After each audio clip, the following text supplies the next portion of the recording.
Ice is ready, and we are back with another episode of the Empty Netters podcast, brought to you by BetMGM. And before we get into anything that went on in that game, we've got to just say real quick, to 200 episodes. Episode 200 of the Empty Netters pod. Pretty sick. And it comes on Stanley Cup Final live, instant reaction. You shitting me? A lot of things fell into place today. Game 1 of the Stanley Cup Final. Do we have to do like I'm your host and I'm Chris since this is a pod? Nah. Okay. I just don't want to get chirped for not saying as always because you didn't say shit. Yeah, I mean, I didn't say anything. Okay. There's a lot of emotions. Here we are. 200 episodes. Like I said, a lot of things fell into place. Game 1, Stanley Cup Final, rematch, Edmonton Oilers, Florida Panthers. It's a Wednesday. We got to post Ice is Ready today. It's our 200th episode. We're going live right here in our place in Edmonton. We've kept the balcony door open so you can hear the insanity going on outside. People honking their horns, screaming, starting "Let's Go Oilers" chants. This shit is out of control, folks. And yes, we are live here at 10:36 p.m. Mountain Time. Are we in Mountain Time? I don't even know. Wherever Do they the fuck call we it are. that in Canada? Well, we're in the 1 hour faster than Pacific. Yeah. We're 1 hour faster than LA. That's all I know about that. But here we are, folks. It was always Oilers Panthers. Yep. It was always overtime. And Yes, it was always Leon. And it was always Snaps. Wow. Quick shout out to Snaps sponsoring these lives, Yeah. which they're getting credit for because we're going live right here. I didn't even know if we were going to do this, but quick shout out to Snaps. They made us this sick lid. They're my favorite golf hat now because you can have your ball marker snapped right to your head. It's incredible. It's You can get NHL teams, you can get Panthers, you can get Oilers. We got an Ice is Ready one, which is amazing. And if you don't even have a Snaps hat, they sell a thing that goes, what do you call this? What do you I don't call know this? the like the size. That's like crazy. The back. This must have a name. You know how like the top of your shoelace has a name? Like that thing is Oh, called yeah, something? it does, doesn't it? Yeah. And like this must have a name. Well, But- you can buy one of those that has the snap clip on it. Goes right It's onto your hat beautiful. already. Check out Snaps. They're Sick. amazing. Folks, holy shit, man. Holy shit. Like we said, we're here in Edmonton. Unbelievable stuff going on here. This game was everything that you could have wanted. Yep. The scenes in Edmonton were out of control. Shout out Smokes Barbecue. We went there, had an dude. unbelievable meal right before the game. Shout out to the boys at the Pint for getting us all set up. We'll be there later. But the scenes in Edmonton, it's everything you hear. Everything you hear. So much madness, so much energy. I've said it before. I've never seen more jerseys anywhere in my life. Dude, it's so it's funny. fucking crazy. Like you get into Rogers, I had that thought too. every two out of 3 people are More, wearing a dude. jersey. More. I wish I had taken a picture Yeah, of the it bowl. might be 3 out of 4. It's fucking crazy. It's There's an Oilers mental, jersey man. on every person. I actually thought we were getting weird looks because I didn't have a jersey on. Like, people would look Like, at you why and aren't I'd be you wearing like, a jersey? I don't have one. No, Sorry. it is truly like 3 out of 4 people have a jersey on. The energy here is just out of control. And you know what has been funny? I want to get this off my chest right off the bat. We have been, I think people forget. I don't know what it is. I don't know if it's because we love interacting with the fans so much. We talk to people so much. We get accused of loving and hating teams more than anyone I know. Yeah. And I don't understand it. But again, I think it's because we engage so much. I need everyone to remember we're a national show. Right. This is not a Florida Panthers show. This is not an Edmonton Oilers show. This is not an LA Kings show. Like we cover the whole league. And how many fucking times do I need to tell you people? I am a sellsword. Yeah, Dan is. I just want people to be happy. So when we are lucky enough to be invited to these games, to go to different cities, and I'm surrounded by lunatic Oilers fans standing in Rogers Place, you think I'm going to root for another team in their fun. face? Yeah. Like, no, it's like we just stand there and have fun. The only, like we've said it a million times. Did we grow up Bruins fans? Yes. Dude, I don't love or hate any team in the league anymore. Yep. I genuinely don't. I just love good hockey. I love good players. And I love good people. Yes. So if you're a good person, yeah, that's kind of what I mean. Yeah. I'm going to root for you. But it has been hilarious. The amount of accusations of being an Oilers hater that we've got all playoffs. When I have picked this team every single fucking game since game 2 against LA, I've been like, the Oilers are winning. They are inevitable. I made a fucking shirt for you guys. Yeah. And then like we're reacting to the game. Like we're tweeting live during the game. And I'm like Oilers are all over them. And they were, I'm like, Oilers are buzzing. They're all over the cat. There were just Cats fans on Twitter's being like this, pretty clear who you're fucking rooting for. Yeah. And I'm like, excuse me? What? Like, I'm just saying what's happening. Am I an Oilers guy Reporting now? the facts. But then hold on. You were in the bathroom. This was great. I'm standing with Red. Oh, dude, this guy. This buckled, short, fat guy with the worst haircut I've ever seen in my life walks up to me and he goes, fucking hating the Oilers, man. Fucking hating the Oilers. And I couldn't really hear. I was like, what? And he repeats himself. And I go, what do you mean? And he was like, you fucking picked against us in round 1.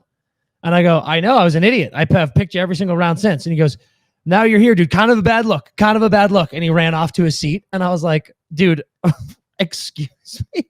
What is a bad look about reporting and being at the Stanley Cup Finals? Kind of a sick look to be at Rogers, dude. If I say so. You know myself. what the bad look is? His awful haircut. Yeah. Tough to be him, but happy for him that he got a win. Yes. Okay, real quick. Chat is buzzing. Jacob says, have you guys tried a Dawn Air yet? Yeah. We sure did. Sure have, Jacob. And we had a send session at the West Edmonton Mall today, Jacob. It's going to be a whole video. I can't wait for you guys to see it. It was incredible. And one was consumed there. Let's go kind of just almost linearly, Dan, through this game because it all just happened. Sure. A fucking nightmare start if you're the Panthers. The fucking rink is going insane. And you're just thinking to yourself, this Oilers team has been jumping out to leads. I saw Dallas chase every fucking game in that series. That was not the answer. Let's make sure, we're just locked in, kind of weather the storm. 60 seconds in, bang, shot on goal. I think it was tipped, to give Bob a little credit, but I think it was tipped, and it's like loose rebound, bang, bang, kicks over to Draisaitl, goal, down 1-0, and you're like, we're dead. Yeah, down bad. Like, yeah, right? What the fuck just happened? Like, you just like hiccuped, burped, choked, and sneezed at the same time. I wish I had sneezed. You know what it is? It's the West Edmonton Mall pool you were in. Like the disease is inside you. I'm gonna die from that. So yeah, that was just a nightmare opening. Because you just the crowd was going fucking insane. Yeah, it's a dream start for Edmonton, right? Game starts 66 seconds into the game. Leon Draisaitl scores a goal, big goal, good bounce out. He puts it back. But I will say, settled down quick for the Panthers. I thought their response was amazing. Their response is amazing. Yep. Shots were still tilted in favor of the Oilers, but it was we've seen against Dallas, we've seen against Vegas, we saw against the Kings in the last 4 games. When shit like that would happen, it went south quickly. This was a good response from Florida, and then they get their goal. They tie it up, and let's nip in the bud everything that has been said about this goal. I believe there was a hook in front of the net that led to, I think it was Lundell. I'm not sure. But there was a hook in front of the net that led to the Panthers getting possession. I think it was Bennett. Who got possession of the puck? No, who hooked. Yeah, okay. Maybe. Yeah. Sorry, I was saying who got the puck in the corner. Oh, got you. Whoever got the puck in the corner got it because of a little bit of a tie-up. Yep. But honestly, guys, that's one where, in my opinion, you go, hey, what the fuck? But if it doesn't get called, it doesn't get called. Then there is do we want a goalie interference call? I am here to say, if you have a problem with that play, you're a fucking baby. You are a baby. And any Oilers fan who has a problem with that play, you just won the game. So who gives a shit? Don't talk about it. The fact of the matter is, Kulak trips Bennett. There is no doubt about it. Now, does Bennett fall into Skinner, maybe intentionally? Yes. Doesn't fucking matter, folks. He got tripped. That's why it's not goal interference. It was the right call. And it was, you got to tip your cap somebody. You want to say, oh, they're dirty, they're this, they're that. You sound like a baby. Yep. It's a good play from Bennett. He gets tripped and he goes, I'm going to fall. In fact, it's genius. Like, you should respect how good of a play that is. Yeah. Dude, so people in the chat are going, some people going crazy about this. And I I actually can't believe some of the takes I'm seeing here because It was the right call. Because that, and someone said good response. I'm trying to find this. Someone was like good response there, and they had bad goals. I can't find this yet, but the first of all, before they even scored, the Panthers did have a good response. They got scored on and then had the next 5 shots of the game and looked great. They looked completely fine. That goal, sure, I will give you the Bennett hook. Could have been called. I'll even say should have been called. But that is it's a play in the playoffs that you go, God damn it, that's bullshit. I am telling you what, that was Stuart Skinner was my boy, was impeded in making a save. Absolutely. That was 1,000% Bennett got tripped from behind and fell over involuntarily. I don't know how sure the prefix is there, but the one he didn't mean to. That is literally back of the skate, go right over. I don't even buy he fell into him on purpose. He was literally tripped. And as soon as they put up the replay in the rink, the whole arena, dude, was like, oh my God, as soon as they saw it, like a fucking goalie interference. I'm watching the replay and I sat right next to both of you and I go, are you fucking kidding me? That's 1,000% a good goal because he was tripped. And then the review took 0.2 seconds and everyone there next to us was like, see, it's no goal. That's why it was so quick. And I go, it was so quick because it's so fucking obvious that nothing happened there. Or like Stu was impeded, but it was the Oilers player's fault. No, buddy. I can't believe the reactions to that call. I'm just talking about the call. That was the absolute letter of the law correct call there. It sucked and it was super annoying if you're an Oilers fan because you're like, fuck, Stu had no chance, which he didn't because Sam Bennett was sitting in his fucking lap.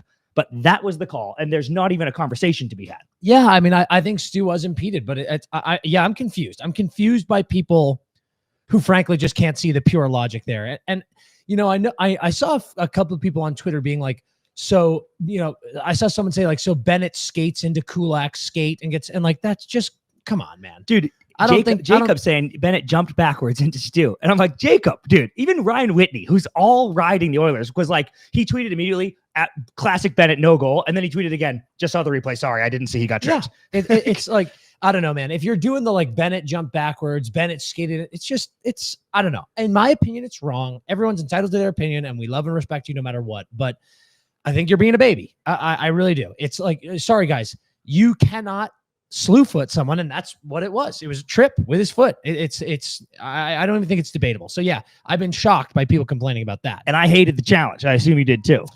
Yeah, I just don't think it was necessary. So obviously, so early, dude. Like, then why are we doing this? That leads to just a gorgeous play by Florida, really controlling the play there. Beautiful pass to Marshy. Marshy scores. Florida up 2-1. Get out of that period up 2-1. Can I say something about McDavid on the PK real quick? Absolutely. Because I actually thought this was so, and I've thought this for a while, but I just was thinking about it again, watching him today, man. He does everything. McDavid's he's a golden god. His ability on the PK, in my opinion, is severely underrated because he even disrupts that breakout that everybody does, where one of the guys skates up and he just leaves it. Every other first F1 on the PK comes up and does the sweep and like pushes them one way, and then they just leave it for their guy. And then he just, he loops and gets in the play. Yeah. McDavid gets on their shoulder so perfectly that a couple times he's almost picked that off to go on a breakaway himself. Sure. He almost clipped Barkov. And then even if it does get there, he loops back so fucking fast that someone got one in the slot that he back pressures and lifts the stick. On the first power play that the Panthers didn't score, and he hit the crossbar. He almost scored a shorty. The shorty threat, the ability to disrupt the breakout that everybody does, and the back pressure that you'd think, if you're going to get that risky going forward to mess up their breakout, you're taking yourself out of the play, and now it's a 4-on-3 the other way. No, not so fast, my friend. He can disrupt the breakup and cause back pressure and is a shorty threat at all times. Obviously he's such a weapon on the power play, but my God, dude, he's the best penalty killer I've ever seen. It's fucking incredible. He is phenomenal. Dude, you are so fired up. Are you? This is the best night of my life. I can't believe what's going on. Like, you seem either drunk or on tons of caffeine, and I know you're neither. It's the game, dude. It's the game. It's You're the love drunk of the on the game. It's the love of the game. Yeah, you're so fired up. Holy shit. Connor deserves all that love. I saw someone talking about his PK performance and agree. It does deserve all that shine. Panthers getting that 2-1 lead going into the second. it was actually shocking walking through the concourse. And listen, I don't need to tell the chat, I don't need to tell the listeners how wrong I am all the time. I'm wrong all the time. Wrong plenty. But you both know, talking to CP and Red, I was walking through that concourse talking to fans, and I was like, you are winning. Like, yep, you were. Everyone calm down. And that wasn't me being a sellsword and being nice to fans. I was like, the Oilers are winning this game. And I was very impressed to see how many of the fans were like, oh, yeah, we're good. We feel good. But they're down, right. and we were asking fans, like, how you feeling? And they're like, good, we're good. And honestly, I get it. What were shots at the end of that first period? I was going to say, it's because they had such a good first. 15 to 6 shots. 14-7 officially. I'll yeah, check. Sure. But it was, yeah. But, just a 14-7. great, 14-7 shots after the first. Great performance. I thought they looked really good.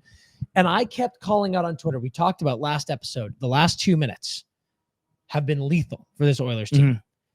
It was I kept calling it on Twitter because I think it's so fascinating how they do that. And I think it's really interesting how no teams they played thus far have picked up on it. Clearly, Florida is very aware of it. And you could see their strategy when they would get those tough icings. Florida had the right personnel out. They had the right face-off plays drawn up. It was a very cool chess match last 2 minutes of each period in this game. Yep. We saw it. It was very, very cool. If you're the Oilers, because it was a great first, the only thing I was a little like, is we talked about how good the Florida power play was on the road, and then they get one. And actually, that kill looked great for most of it, but then, they get one. So they're 1 of 2. And then the Oilers get a 4-on-3 for like a minute 55. May I jump in? Yeah. Man, it was really funny how there has been I'm not saying this narrative, but there has been a narrative online that has been like, wow, the NHL loves giving Edmonton power plays in key moments in these playoffs. Yep. Edmonton gets a power play, then they take a penalty, which was a blatant trip. A blatant trip. And then literally 1 second later, they go, penalty on Florida. And I was like, oh, that does not look good for the narrative. But that 4-on-3s. If there's 3 players on the other team, you should score every time. 5-on-3, obviously, but 4-on-3 still. Yeah. And the Oilers had the puck in the zone for 2 full minutes. It wasn't like Florida was getting a lot of clears on that. They were just snapping it around for 2 full minutes and didn't score. And that was the first time I was like, yikes. Because like you need a goal there. Felt like a dagger. Yeah. Felt like a dagger. To outplay them, it kind of felt like what Dallas was doing, where you're like, you're outplaying the shit out of them and you're losing. Yeah. And I'm like, oh man. So that was interesting. I do want to say at the intermission, because that's where we are linearly. I don't know who, and there's got to be Oilers fans who go to these games all the time and know this. I don't know who the Oilers MC is. Like the guy who makes the announcements, who says 1 minute left, who announces the goals. That dude in the first period, and I love him. He's a glue guy. He's fucking glue. He's out there doing God's work. He when they scored their first goal, it must have been because I think Wallman assisted on that first goal. Mm-hmm. He goes, an assist by number 86, Jake Wallman. And I'm brutal. Like, that's crazy, dude. And then at the end of the first, he goes, and that's the first period. The Florida Panthers shots 16, the Edmonton Oilers shots 6. And I was like, dog. Both numbers wrong. Everybody nervous. Everybody little nervous. Yeah, game 1 in the building. Look at how fired up you are. Imagine him. Yeah, he was high on the oil too. Give him a break. Dude, we got the oil drip going. I got my oil drip going. Give him a break. He's got his oil drip going, but I was like, buddy, you got to fucking reel it in. I hope someone gave him a pep talk at intermission. Said, we need better. Got to be better. Better every day, Edge. Better every fucking day. So I will say this. Second period starts, immediate Sam Bennett goal. Yep. Immediate. And this is where I'm going nasty too. Nasty. This is where I'm going to gas up the Edmonton Oilers fans and Rogers Place. A lot of opposing fans will say this is it's a feather in their cap. This is a bad thing. In Rogers Place, when the opposing team scores, there is no barn in the National that matches the levels of silence when the other team scores. Yeah. It's fucking remarkable. And again, you could spin zone that into being like, yeah, we're silencing the crowd. You literally are. But I look at it as they are so overpowering. Mm-hmm. Like there were 40 Panthers fans in that arena. And there might have been more, but it's so intimidating that they didn't wear any Panthers gear and they were afraid to show themselves. It's like they all take a vow to when the other team scores, pull out their phones, pull out a book, Yeah, Maybe they a should do that, maybe dude. a They should do that. Sudoku. Yeah. and just go, I'm not paying attention. I wonder if it's like all of a sudden the team who scores, they can hear themselves just being like, oh yeah, like that's the only noise you hear is the guys on the ice. That's how fucking quiet it gets. It is like, it's amazing how the Oilers fans have zero time in their lives to even acknowledge the other team's goal. They don't even go like this. No, fuck. Yeah, there's Like no. they literally just go like this. Nope. It's hard to tell if you're not watching. Ignore it. Yeah, Ignore it. It's genuinely like they ignore it. It's amazing. But Bennett scores. And then in my opinion, this is when the entire game flipped. This is when everything changed. And this is when we saw. You're right. I know what you're saying. I need you to know you're right and wrong about it. And All you're right. wrong about it in the part you're wrong about in a big way. But go on. I already acknowledged I'm wrong all the time. Yep. The emergency response Oilers. Yes. Immediate Victor Arvidsson goal, depth scoring, a guy who's been health bombed Yes. in God. these playoffs. Comes in, takes a very ill-advised clapper. Bad goal. That might be the worst goal I've ever seen Bob give up in the playoffs. In the playoffs. All right. It had some good heat on it. There was a bit of a screen, but Bob wants that back. That was not that bad. Well, I'll have to watch it again because obviously I only didn't see the replay. I'm pretty sure that went like this, and he just literally misplaced his glove, and it like hit his glove and flopped. There's it. a skate. You're gonna want to watch that again because I think you're coming off a little harsh. I think it was a bad goal for Bob, per Bob's standards. But the response of that goal, dude, the life was sucked momentarily out of Rogers Place. Oh, dude. Beginning of the second period, not just immediate goal, an immediate Sam Bennett goal. Yeah. And Florida was like, "Oh, we are going to fist fuck you." That is how many 6-1. That is how many Florida fans felt. It's how you felt. You were like, "Oh my god, I couldn't believe it. this is over." We weren't even back to our seats yet, and I was like, Oilers are fine. Oilers are fine." And then Bennett did that, and I was like, "Uh-oh." Yeah. The response of that was so impossibly important for the fans, for that arena, and for the team, because in my opinion, and this is what I was saying, that moment for me showed the Oilers bench. Sure, this is Florida. Sure, they're better than, honestly, maybe twice as good as every team we've played in these playoffs, but we are still going to befuddle anyone we play. Like that goal, I'm sure everyone on the Florida bench was like, what the fuck? How did that go in? Yeah. And then the entire game changed. So this is what I think you are right and wrong about. The part you're right about is without that goal, they probably lose. Like if you go into the third down 3-1, Not probably.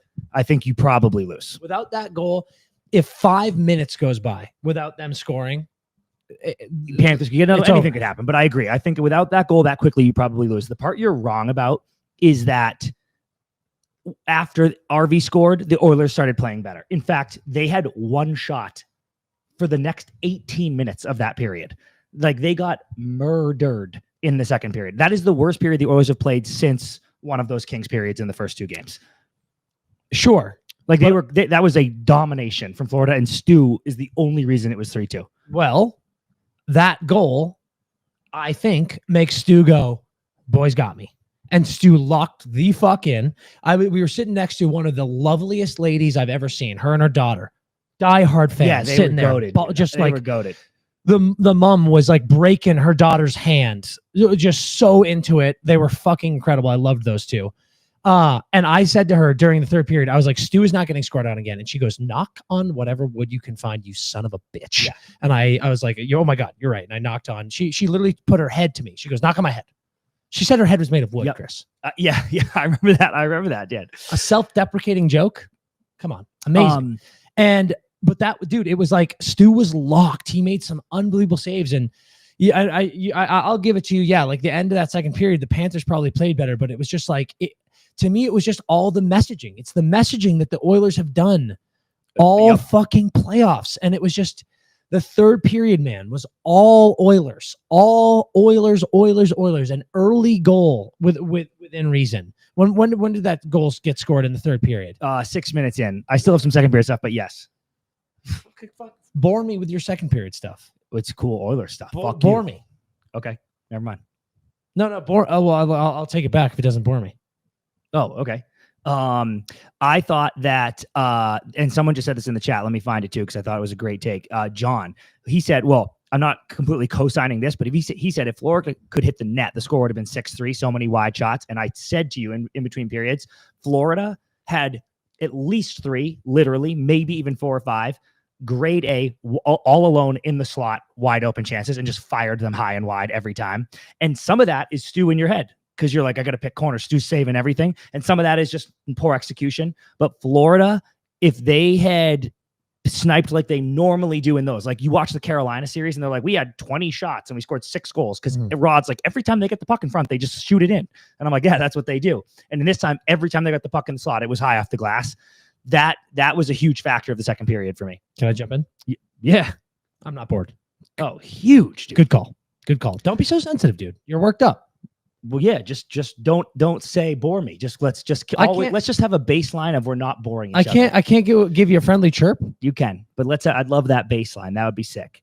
I won't give it to him. And then this was another funny one, dude. The Panthers are all over him in the second period, right? Second period is winding down. They're hammering him. You feel like another goal is coming. It's going to be 4-2.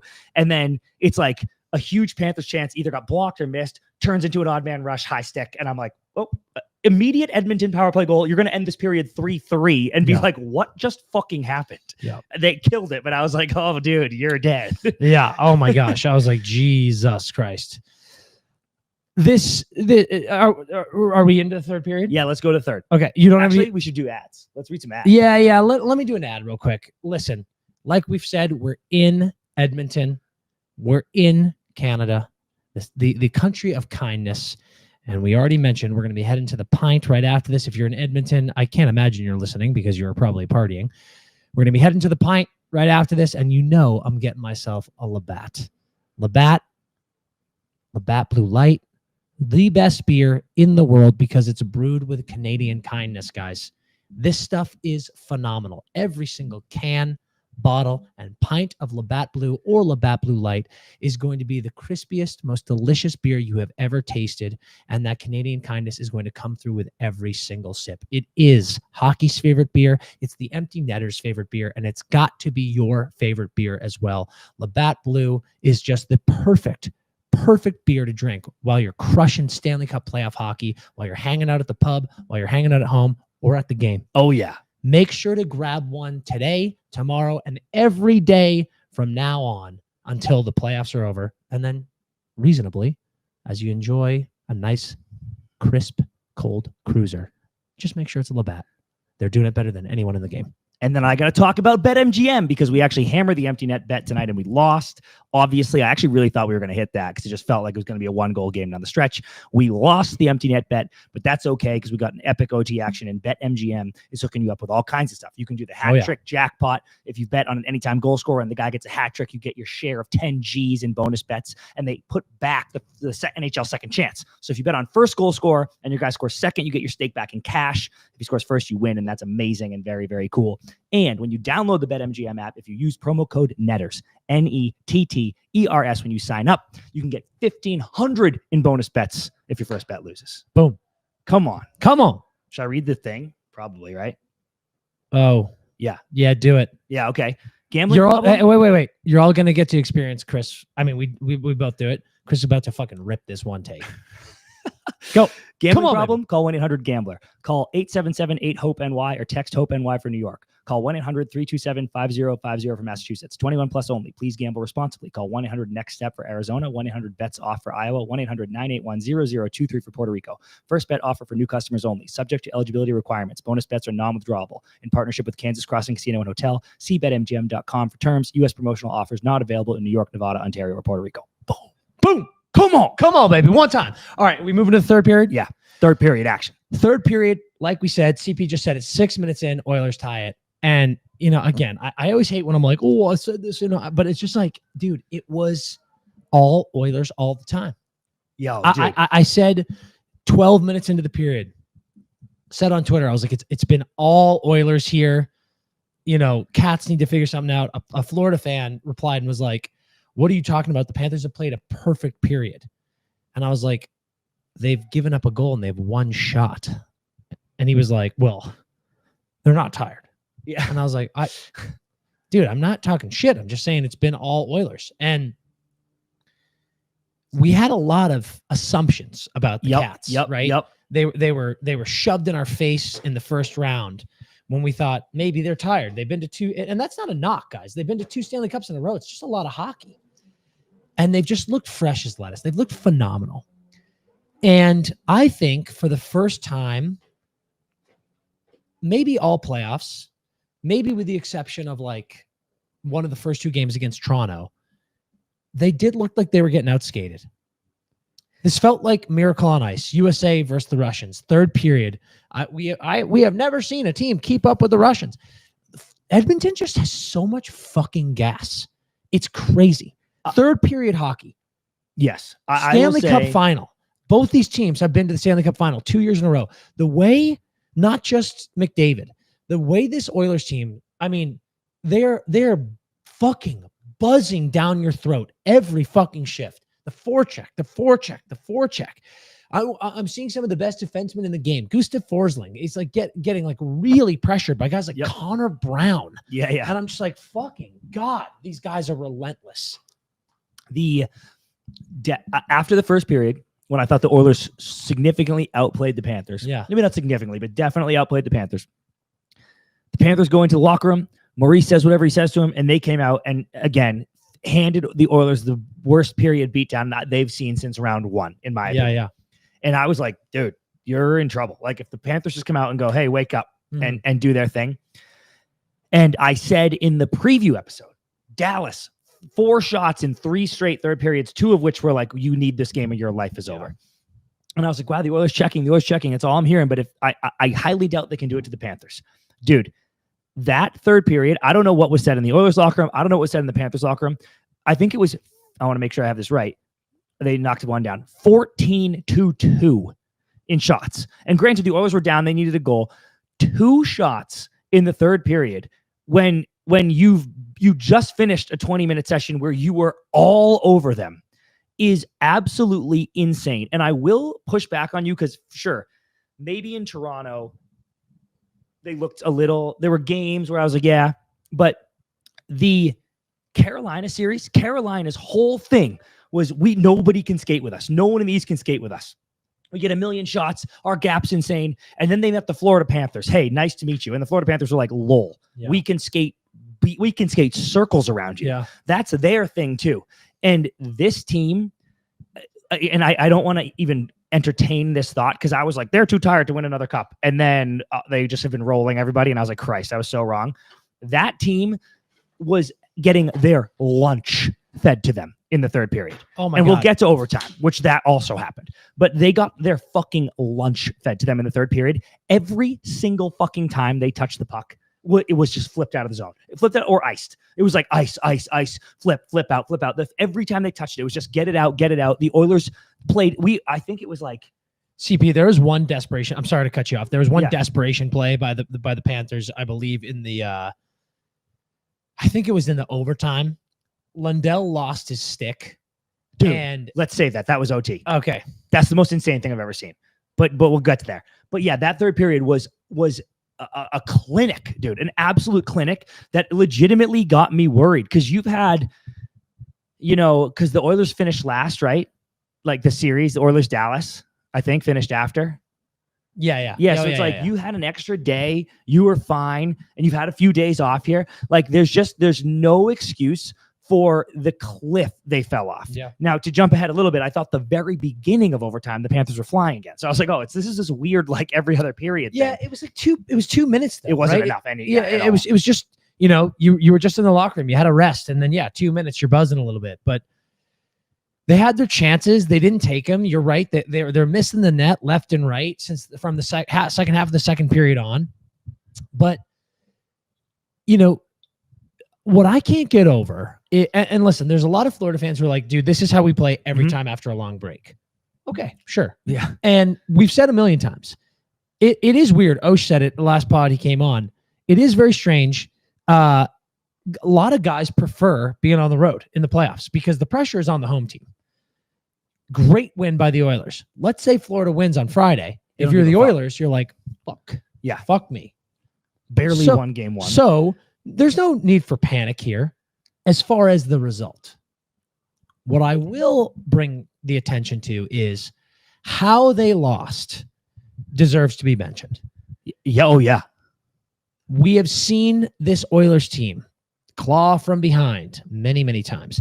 We have seen this Oilers team just take what another team is usually so good at and flip the script on it. Paul Maurice, some insane record. I don't know it off the top of my head. I'm sorry. I should have done my research. 31-0. Is that actually real? Yes.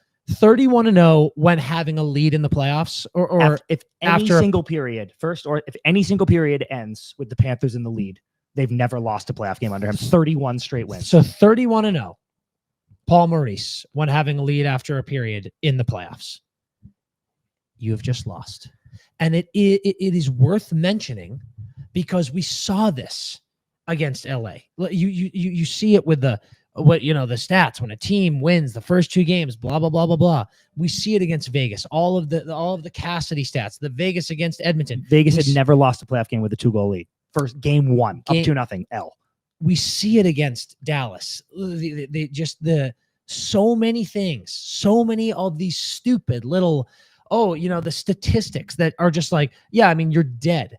And this Edmonton team looks at these statistics and says, fuck you, math nerd. And they beat the shit out of you and win. That should be alarming for Florida. And I know there are so many Florida fans who are going to see this clip. They're going to see this and they're going to go, yeah, we're not scared. Fuck you, asshole. And I'm like, guys, these are talking points for the podcast. They're talking points for hockey fans. But this is what we've seen from this Oilers team since game fucking 3 of round 1. They do not give a flying fuck about any narratives, about any statistics, about any laws of averages. In fact, I think they do love them because they love fucking ruining them. Sure, they love good ramming point. it up your throat. They go, well, let's just go down to, or let's just make sure we're losing after the first period just so we can fucking end Maurice's dumbass streak. And what have I said so many times? I said it on Stanley Cup Live today. I said the Oilers are going to win this game. And I was like, if there's a team that can overcome the inevitability of this Oilers team, it is Florida. However, this Edmonton team continues to befuddle who they play. And Florida, I'm sorry, that stat means something. You have been befuddled. Yes. You were up 3-1 against this team in the second period, and you fucking lost. You had all the momentum. You had every opportunity to snatch their soul from their fucking body, and you lost. That matters. That is not a good sign for this fucking team. And the way you got fucking speed bagged in the third period and overtime. You had 2 shots on net. You said it to me walking here. We gave Dallas shit for having 4 shots in the third period. How many fucking teams need to be winning against this Oilers team and not learn? Don't sit back and just go, we just got to protect the lead, because they're going to beat you every fucking time. And you get 2 fucking shots in the third period when you're up 3-2 heading into it. You've lost. How on earth does this Florida team and Paul Maurice let that happen? That's why you should be concerned. We'll go into the intermission and just figure it out before overtime. Dude, I thought I'm being reactionary. I completely admit that. But I thought, because you're right, we were making fun of Dallas a ton. I was making fun of Dallas a ton for those third periods. As they deserve. I currently feel like you simply can't hang, and nobody can hang with this Oilers team for 60. Period. They and can't. The Panthers, CP, their whole fucking thing is wear them down this game, wear them down this series. And I'm like, you can't hang with this Oilers team for a full 60. You can pummel them for a second period, but you better score 4 goals while you're pummeling them, because you could have, but you didn't. So now you'll lose because you just cannot. In the third period, they're going to outshoot you 20-2. We've seen it for 4. Go back to game fucking 3, I guess. 3, 4. Yeah. In the Dallas series, I would love to see the fucking shots. Oilers versus opponent in the third period of the last 4 games of this playoffs. Yeah. It's probably fucking 80-12. Yeah, it's a fucking joke. You just can't. You better be up 3 goals going into the third, or you're going to lose.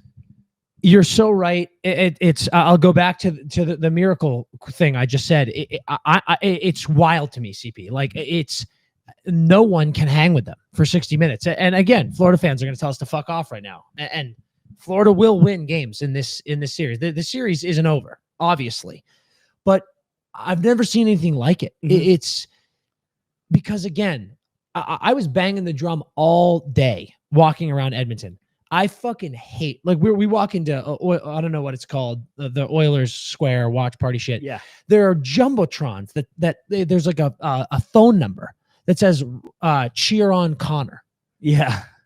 Motherfuckers, fuck you. There's a whole team here. Yeah. You always say this. I love Connor. I have a Connor McDavid All-Star Game T-shirt from his first year in the league. I remember that. Yeah. I fucking love the guy. Want him to get his cup, but I have a very, very heterosexual crush on Leon Draisaitl. Yep. He's maybe my favorite player in the league, and I love him. I love the Nuge story. I love the shit that Nurse has gone through. Like, there's a full team here, guys. Stop fucking talking about Connor and talk about this fucking team of savages that has got you here. Without Hyman, dude. Without Hyman. The fact they did that without these Hyman, guys, it's all of them, man. How about KK? How about Kasperi Kapanen? Yeah. This motherfucker is disrupting shit. That breakaway, dude, obviously we get an OT winner. Yep. If KK had scored that breakaway goal, I think people would have been murdered in that Same, arena. dude. Like, that it was the insane, dude. energy as he was bearing down. Just a great play. Inside. Bruce fucking turned Forsling inside out. Yeah. He almost had one. Yep. It's all of them. They're fucking everywhere. They are everywhere. And yes, I am shocked how much it just felt like.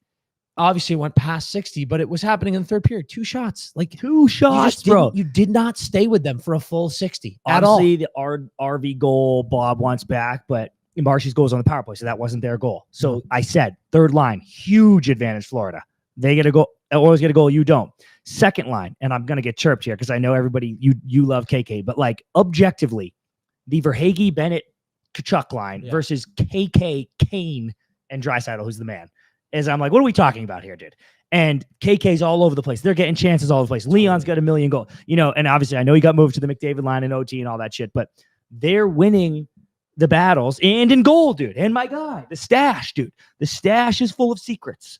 It tells him all the answers. 24 straight saves after the Bennett goal. It's 24 straight saves and probably 50 fucking minutes, 55 minutes or something. Yeah. So those, and he had such a flurry. There was one flurry in the second period. And dude, that Barkov 2-on-1 late in the third. He put the glove out. Yeah. I mean, I don't think it was going anywhere. It was a great read. Yep. It was a great play by him, but it wasn't like a massive scoring chance. Yep.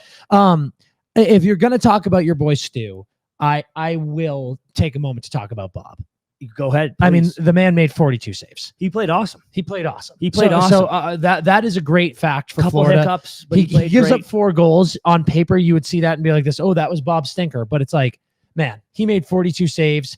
I think Bob is definitely looking at this Panthers team and is like, guys, you kind of fucked me in this one. He's like, what are we doing? No doubt about it. I mean, it's like, yeah, going up, obviously that Arvidsson one was tough, but it's like you're up 3-2.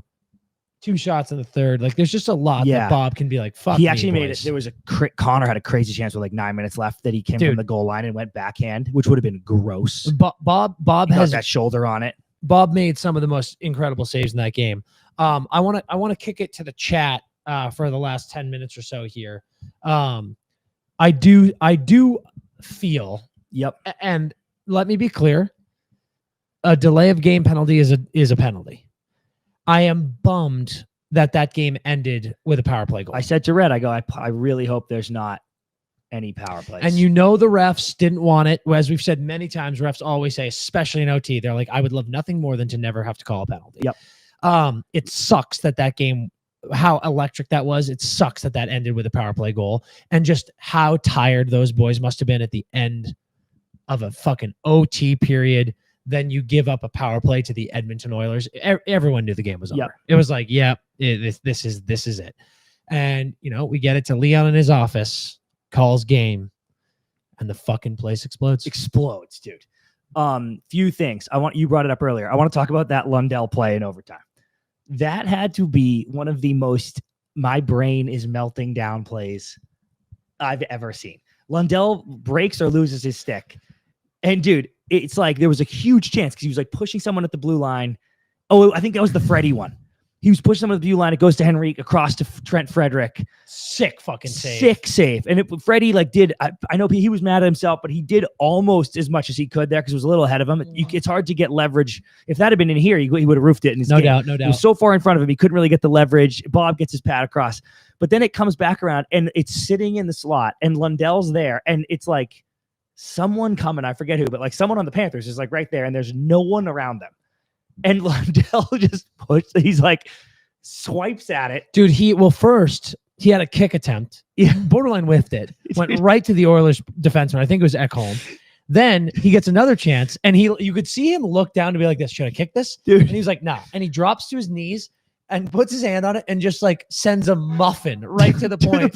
And I was like, Lundell, buddy, what are you doing? Dude, you know your brain is like deprived of oxygen. Like I think he had been out too long running around with no stick with his head cut off. And he was like, dude, I don't know what to do. I'm making horrible decisions. That was absolutely insane. Nearly lost them the fucking game.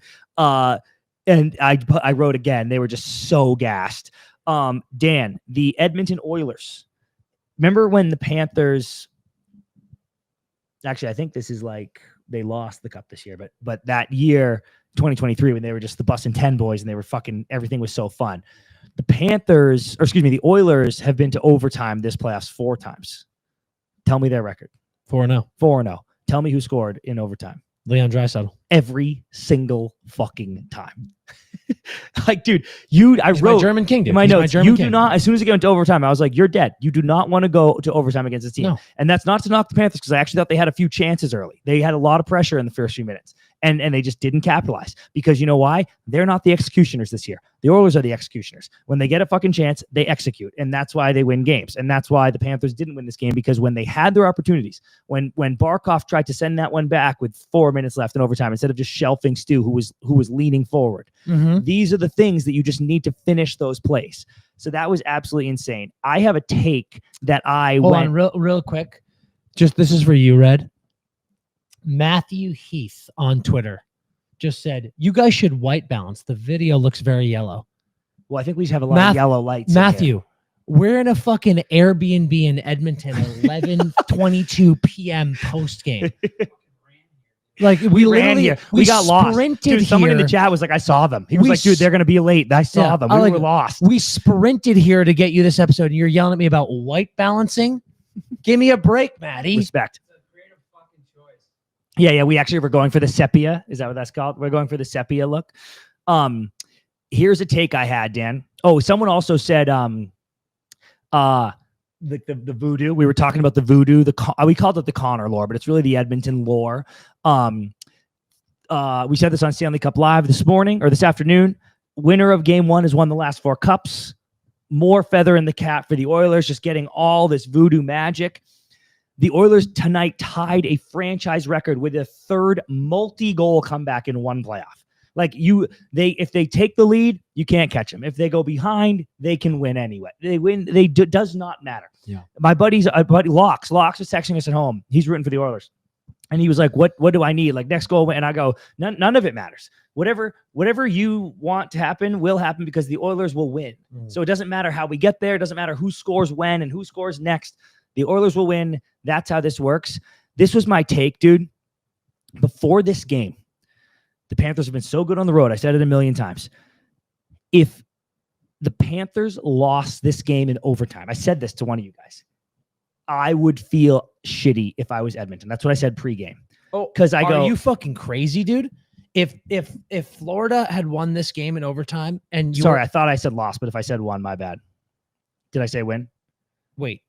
You said if the Panther. I said if the Panthers lost in overtime. That's what I meant to say. Maybe I said it's my fault. I think I misheard you. If the Panthers lost in overtime, I would feel shitty if I'm Edmonton because we've been so good at home, and I was like, we'll be fine. And even if Edmonton won game 1, but they were like, Christ, we won 3-2 in overtime. I love this take. I was going to go, that's actually a win for the Panthers because they'll just come out and win game 2. And then you're like, fucking Christ, we won in OT and then lost. And now we're going to Florida. That was my take pre-game. Yeah. Now that what I just watched, with the way it happened, and even ignoring the 2-goal lead, I don't care if the Panthers have been up 1. I love this take by you. Fucking beat down that happened for the last 40 minutes of the game is I'm like, oh, dude, all we have to do is not be down 5 goals going into the third period, and we will win. We could sweep this series. That's how it feels. I think Florida's too good to get fucking swept. I don't want to completely overreact to game 1. But right now, I'm like, oh, man. Like, it is a miracle you clung to overtime, and it's a miracle you didn't get scored on immediately in overtime. I can't even believe that game went as long as it did. I can't even believe it took a power play to end it. That's how it was feeling. I love this take, man. So yeah, I'm backpedaling on that one hard about the positivity of that. No. You do not have to backpedal on that, because you very eloquently said that, like, the circumstance is so true. That's a great dude. Whoa, great fucking point. I will say this: after 4 straight wins against the Kings, you don't know this, I went into my BetMGM account. Ooh, interesting. And I put $500 on the Edmonton Oilers to win the Stanley Cup. That's gas. True story. Games like this, the reason I'm not sitting here being like, I'm an Oilers fan. Mm-hmm. Although I will say this: I have a costume of me as an oil man from like true 5 years ago. Yeah, that's true. Yeah. Which is a bad fact for me. Yep. Like, clearly I've been an oil man this whole time. It's a great costume too. It was amazing. I have been riding the Oilers since game 3 against the Kings. I don't need to say it. Got shown on ESPN, showed this. Yeah. I will say again, before the power play goal was even scored in game 3 against LA, I said Jim Hiller might have just cost the Kings this series. And I was like, the Oilers they're doing something here. Yep. Put 500 bones on them, and I've been riding them ever since. And this game is just, the way it happened and the result is everything I've been seeing since game 3. Mm-hmm. Everything I've been seeing. And I'm here to say, while the pressure is on the home team in the playoffs, if the Oilers win on Friday, this series is over. After watching this game, and I don't even care if Florida wins 3-4. If the Edmonton Oilers win on Friday, this series is over. I had been pretty confident that, similar to the Leafs series, that the Panthers were good enough to lose 2 games in Edmonton and just win 2 at home, and then you see what happens. Certainly they had to win 2 at home, but I felt pretty confident that would have still been fine. I know after watching that game, I no longer feel that way. I think if the Panthers don't win game 2, they are in a world of hurt. Now, if they win 2 back, I will go, this is actually serious, but I respect your take because of what I just watched. You want to hear something fucked? Yeah, hell yeah. Oh, wait, before you even say that, I didn't know you did that. I put $100 on the Oilers to win the cup after game 1 of the Vegas series. Because I was like, oh, fuck. Yeah. Like, because Vegas was my cup team, and I was like, oh, dude, never mind. The Oilers are like cooking on So we got something. fucking heat on the Oilers. Yeah. Let's go. I was actually waiting to bring that up because I got so many Oilers fans here being like, even though I picked the Oilers in fucking 5 in this series, thank you very much, which it's like gonna be. Yeah, fuck off, fat dude with a bad haircut. But everybody, all the Oilers fans here killing me, being like, you picked against us every round. And I was like, I was picking against you on the pod, but I have the timestamp to prove that after game 1 of the second round, I bet on you. Like, that's how sure I was that I was like, actually, you're going to win. I couldn't wait to post that bet slip and go, you're welcome. I'll say this again. We're not fans. We're allowed to pick whatever we think. It doesn't mean we're rooting against anybody. Fuck. I had a great fucking point to say. It's going to be sick. So why don't I just talk while you think of it? Yeah. Okay. Watching, McDavid and Draisaitl, especially in overtime. But when they throw him out with the two minutes left, they throw him on a line towards the end of the game. It is actually crazy. Obviously, they're leading the league in points, so it's not like they haven't been doing much, but we got spoiled by McDavid last year, certainly, in the playoffs. They just are the difference when you need it. It's so weird, dude, because it shouldn't happen this way in hockey, but it's like, oh, we need to tie the game. And McDavid's like, oh, I'll just wheel around and then find someone wide open and we score. Yep. And then it's like, oh, we get a power play. And then I forgot who that was, but someone made a really nice pass towards McDavid in the corner there, like backhand off the boards, probably Perry or somebody. And it's like, and that's Sasha Barkov, dude. That's Sasha Barkov between him and Draisaitl. And the second McDavid gets that puck, literally everyone in the arena, everyone on TV, every alien that's tuning in watching hockey is like, this is a goal. Yeah. And it is. There's perfect sauce on Dry's tape, bang, back of the net. And it's like, man, those two are so special. We used to laugh. I don't even know if we said it on the pod, but we're like, why does Dry stay here in Edmonton? Like he could get a fat ticket somewhere else, be a superstar somewhere else, whatever. It's because of that. It's because those two just can go, let's just win the game. Dude, sometimes you find a person in life. It's like falling in love. Yeah. And you go, I don't care where our home is because home is with you. Yeah. Yep. That's how they feel together. And I love that for them. It's fascinating to watch, dude, because we have seen some greats. And I'm not even saying, I know there are a lot of people that are already like Connor's best player of all time. I'm not there. I'm not that guy. But it is fascinating to watch what they do. I think they're arguably the best duo in NHL history already. Yeah. Some of the Gretzky. They're certainly of my lifetime. Certainly. Yo, yeah, dude. It's crazy. It's crazy. Because it's just the chemistry. I guess like Sid and Malkin certainly got power play minutes together, but it was just like what they do. What the fuck is Caden telling me to take a lap for? I don't know. Caden, what did Dan say? Speak up, Caden. What they do together, specifically together, it's just like they're so, when they are on the ice, I'm like, here we go. Like every time the puck squirts loose, they are the difference. They are the fucking difference in these games. And if I got to be fair to the Panthers because they're a fucking great team. They're not going to roll over. I promise you that. Every Panthers fan still in the chat. The Panthers aren't rolling over. But if they win the cup, he said that was sus about the love between Connor. Fair. Yeah. Caden, sorry. If they win the cup, it was those two earning it. And I know we've been here being like, when they weren't going, it was the depth. It was so much awesome shit. Dude, it's those two guys knowing when the big moments are and stepping up then. They're not stepping up 24/7. It's knowing when we need a goal. The Stars just pulled it to 1. Let me just score real quick. Oh, it's overtime. Let me just score real quick. Every fucking big moment, those two guys are there for this Oilers team, and that's why they will deserve this cup. I'm glad you brought up the big dogs because I do want to say, save for his incredible defensive play, which was incredible all night, I thought Barkov and Tkachuk specifically were pretty poor tonight. I thought Barkov was pretty good. I thought he made incredible short pass plays. That was exceptional, but it's just like, again, against Matthew Tkachuk didn't do much. Matthew Tkachuk didn't do much. A lot of people saying Tkachuk's hurt, and you know what sucks? He probably is, whatever. I think he certainly is, yep. But it's just like, it kind of blows because it's, and he would be the first to say it because he's a dog. It's like, everyone's hurt. It's just not an excuse. Correct. Like, you got to fucking perform. You got to dig deep. Shoot yourself up with some fucking Toradol and get out. Especially because, dude, this is, that Vegas team was nasty. We always say that, but it is crazy that you go, the Panthers are staring down the barrel of going, wow, and you got one. So cry me a river, but staring down the barrel going, wow, we went to 3 straight cups and dumped 2 because we just weren't healthy. And that blows where you're like, fuck.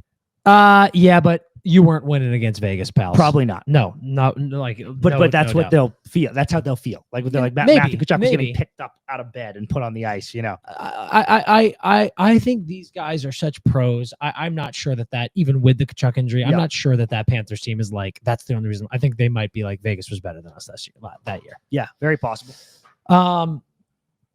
Let's go to the chat as we close out here. Let me read a long drink ad. So while we go to the chat. Yes. Also, I have a question. Put these down. I did say that it's not on camera. Relax, you fucking spaz. Well, it specifically says in this brand. Okay, all right. Make sure there's no other drinks here. Okay. I said on my personal Twitter, this overtime is ending in 5 minutes, and if it doesn't, I'll dump a drink on my head. Oh, is that what Boldy's talking about?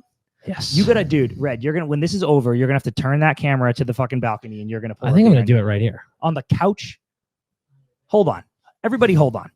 Teasing the Dan pouring a beer, and I actually want to talk to you because this is a new sponsor and this is cool. Yes. Tuukka Rask, one of the founders. We're now sponsored by Long Drink, which is very awesome. Okay.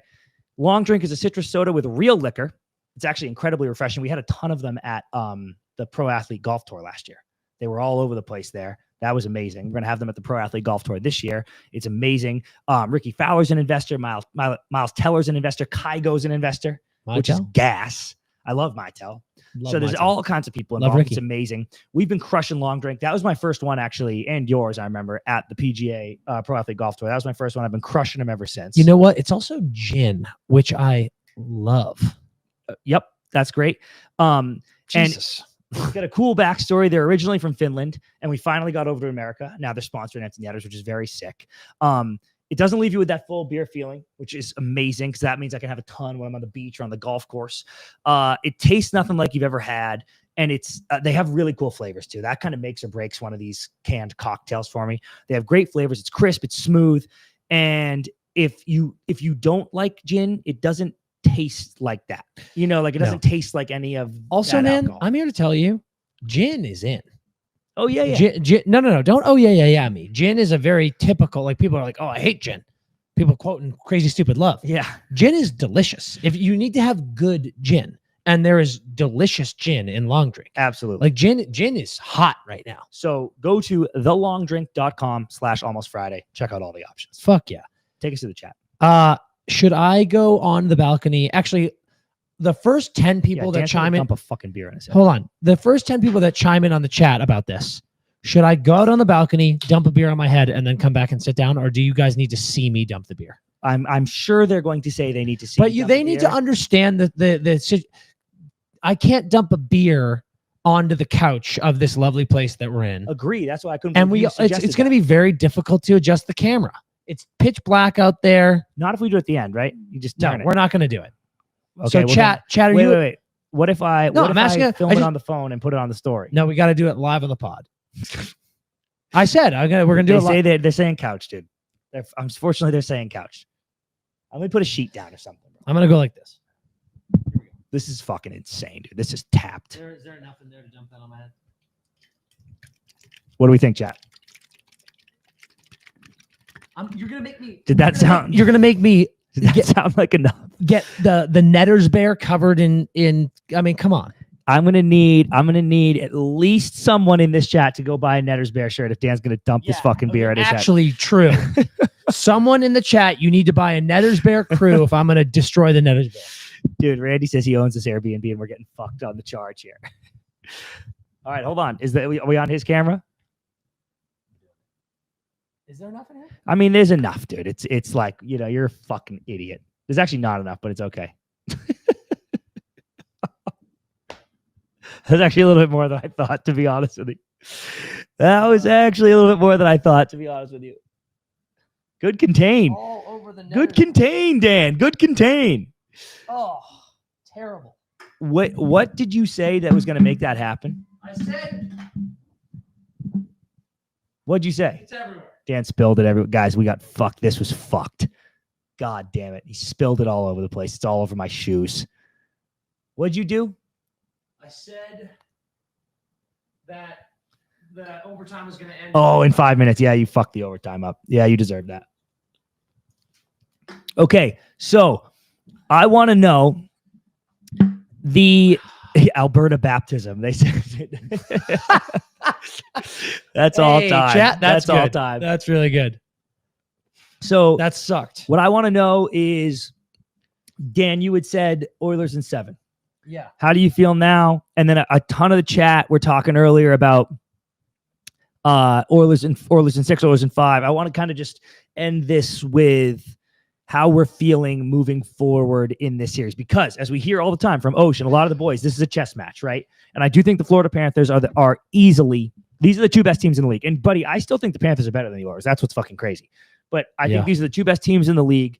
How do the Panthers respond? Because I said to you, Red, before the game, no matter who wins tonight, I'm picking the other team for game 2, just because I will feel like if the Oilers lose tonight, they're going to go, we have to win. Yeah. And if the Panthers lose tonight, they're going to go, we have to win. And these teams are so good that they can find that next gear. Yeah.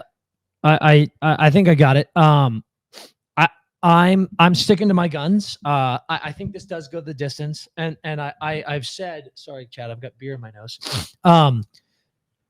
I think I have said this. I thought this was going to be a rope-a-dope. I thought it was going to be a, you win one, I win one. You win one, I win one.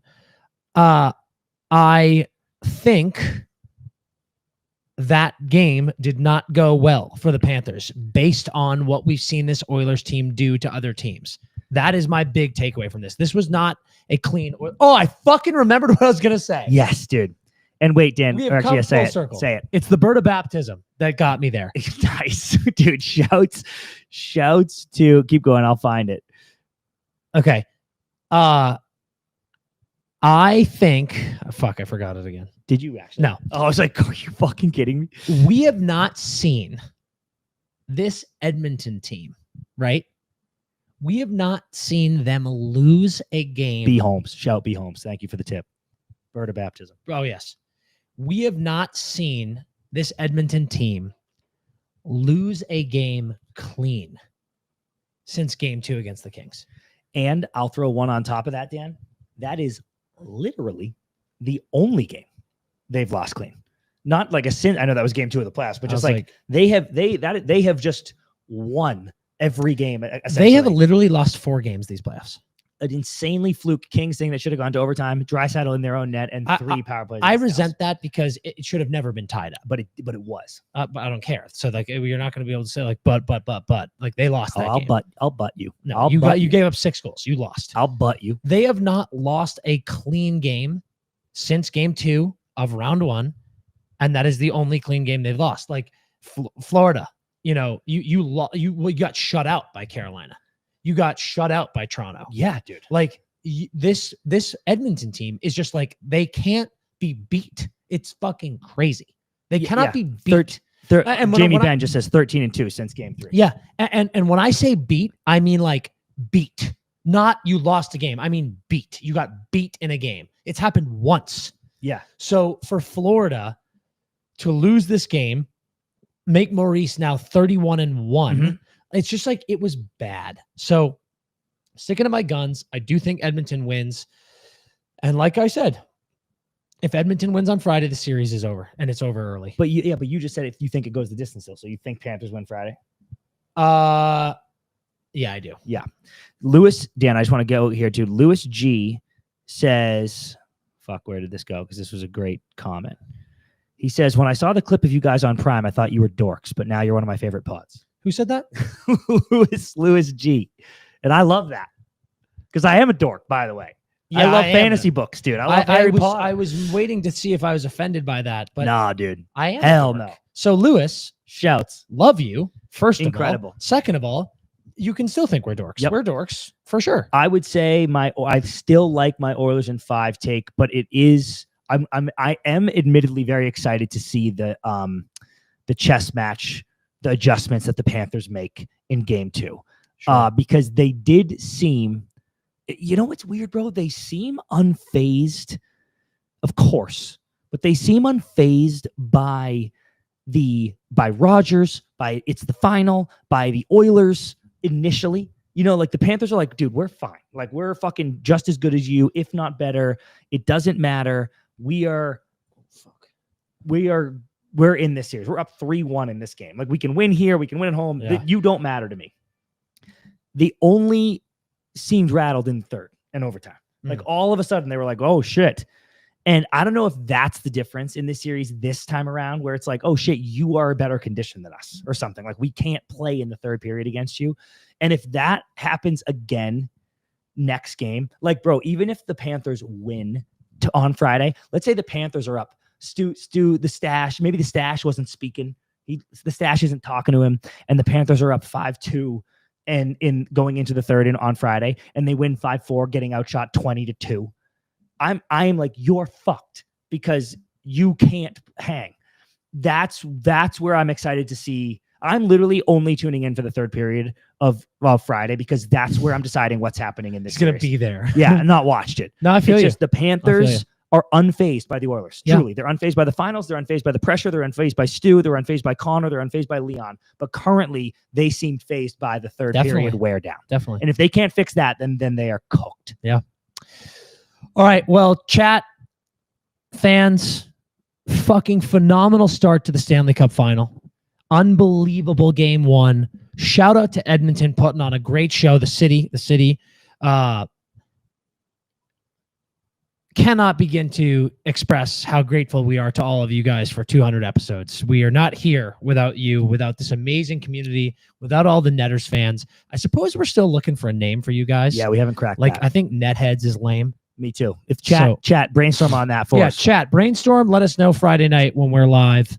But we'll be buzzing around. Hey, if you're in Edmonton, you're listening to this pod, whether live or when it pops up.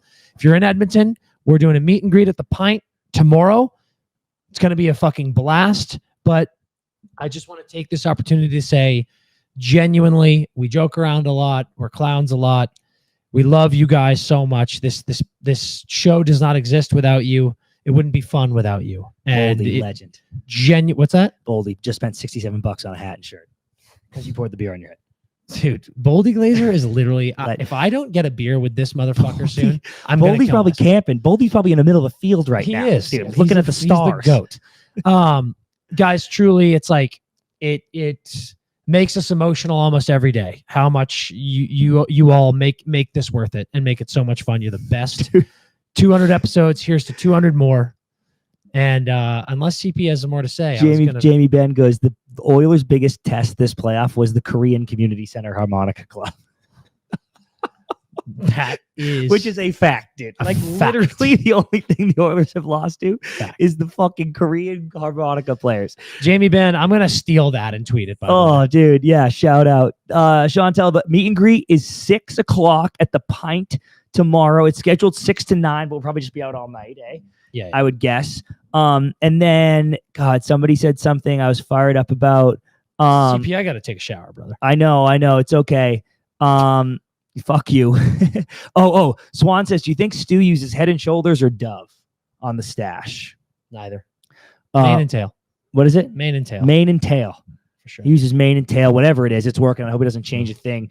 Big game from Stu again. My God, 24 straight saves. CP, I'm closing this out. We got to get out of here, but I will echo Dan.